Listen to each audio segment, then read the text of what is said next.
আমার সেই গল্পটা এখনো শেষ হয়নি। শোনো, পাহাড়টা আগেই বলেছি ভালোবেসেছিল মেঘকে, আর মেঘ কীভাবে শুকনো খটখটে পাহাড়টাকে বানিয়ে তুলেছিল ২৬ বছরের ছোকরা, সে তো আগেই শুনেছ। সেদিন ছিল পাহাড়টার জন্মদিন। পাহাড় মেঘকে বললে, আজ তুমি লাল শাড়ি পরে আসবে। মেঘ পাহাড়কে বললে, আজ তোমাকে স্নান করিয়ে দেব চন্দন জলে।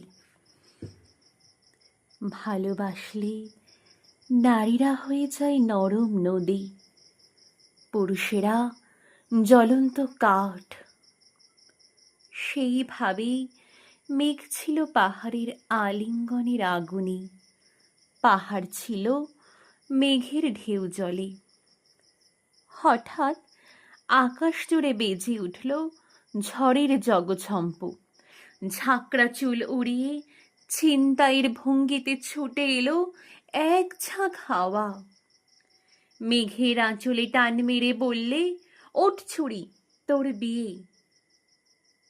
এখনো শেষ হয়নি গল্পটা। বজ্রের সঙ্গে মেঘের বিয়েটা হয়ে গেল ঠিকই, কিন্তু পাহাড়কে সে কোনো দিনই ভুলতে পারল না। বিশ্বাস না হয় তো চিরে দেখতে পারো পাহাড়টার হাড় পাঁজর। ভিতরে থই থই করছে শত ঝর্ণার জল।